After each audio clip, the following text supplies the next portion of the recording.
Seguramente escuchaste hasta el cansancio a funcionarios de Cambiemos y de los gobiernos anteriores decirte que acciones como los paros generales no sirven absolutamente para nada.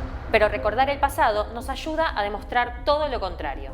El ejemplo más claro fue en junio y julio de 1975, cuando la clase trabajadora protagonizó las jornadas revolucionarias que derribaron el plan de ajuste impulsado por el gobierno peronista, más conocido como Rodrigazo. El 4 de junio, el ministro de Economía Celestino Rodrigo anunciaba un paquete de medidas que era para reducir el déficit fiscal.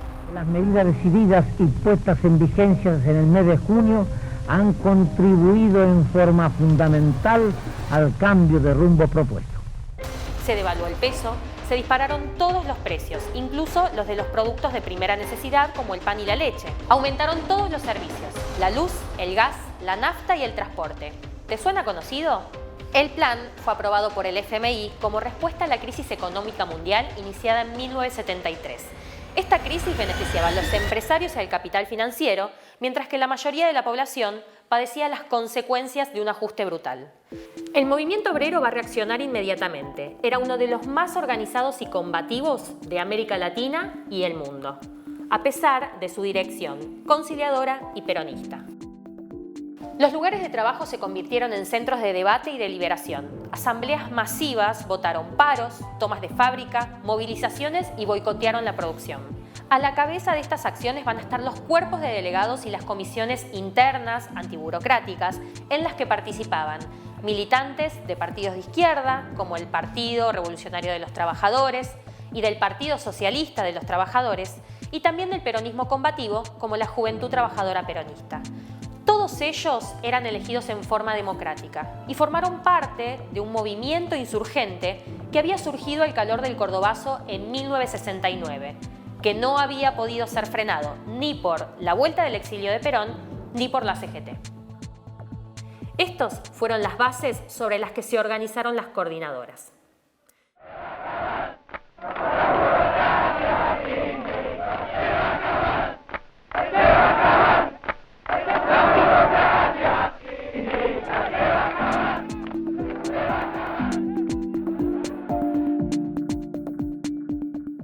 Con el Rodrigazo en marcha, la central sindical llamó a un paro en Buenos Aires y a movilizarse a Plaza de Mayo el 27 de junio en apoyo de la presidenta y por la homologación de los convenios colectivos de trabajo. Pero las más de 100.000 personas que coparon la plaza ese día no fueron solamente para reclamar aumentos de salario, sino que exigieron abiertamente la renuncia de Rodrigo y de José López Rega, que en ese momento era el jefe de la AAA. Por primera vez en su historia, la clase trabajadora hacía una huelga general que enfrentaba abiertamente y masivamente a un gobierno peronista. Isabel respondió rechazando las paritarias y dando un miserable aumento por decreto, lo que terminó acelerando la crisis. Es en ese momento cuando cobraron protagonismo las coordinadoras interfabriles. Surgieron en la zona norte, sur y oeste de Gran Buenos Aires y también en La Plata, Berisso y Ensenada. Agruparon al activismo de fábrica claves por el peso en la producción, como por ejemplo Ford, General Motors, Astilleros Astarza, también Río Santiago, Peugeot, Terrabusi, entre muchas otras. También en Capital Federal se formaron una coordinadora interlínea de trabajadores del subte y choferes.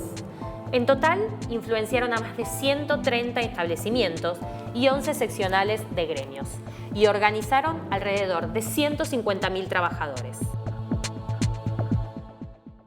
A esto se van a sumar paros y movilizaciones en los principales centros industriales del país, como por ejemplo en Córdoba y en Rosario.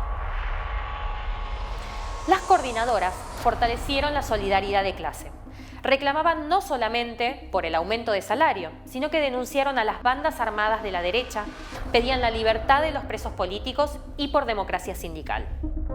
Pudieron demostrar su gran poder el 3 de julio, cuando organizaron una enorme movilización hacia Plaza de Mayo, que fue frenada por un inédito operativo policial en los alrededores de la ciudad. La burocracia debió ceder y convocó una huelga general para el 7 y 8 de julio, que terminó paralizando el país. Isabel, presionada, terminó reconociendo las paritarias y Rodrigo y López Rega debieron renunciar. Fue todo un gran triunfo para el movimiento.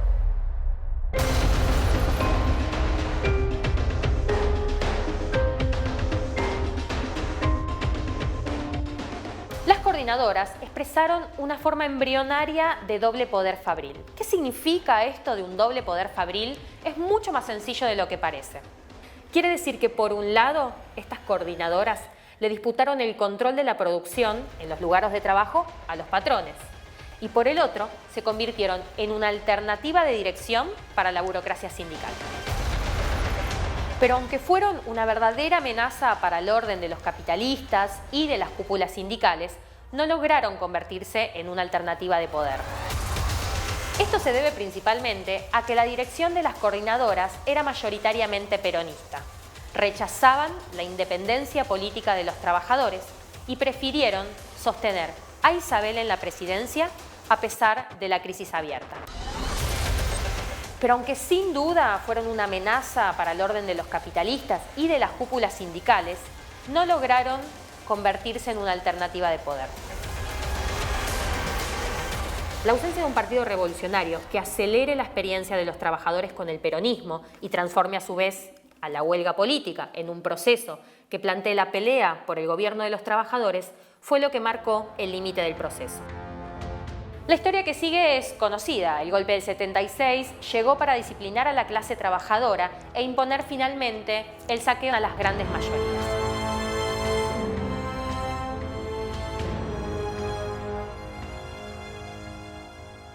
Entonces, la historia no solo te demuestra que es mentira que los paros no sirven para nada, sino que al contrario, con los paros y las huelgas, la clase trabajadora no solo consiguió todas sus conquistas, también logró frenar el ajuste como fue en el Rodrigazo.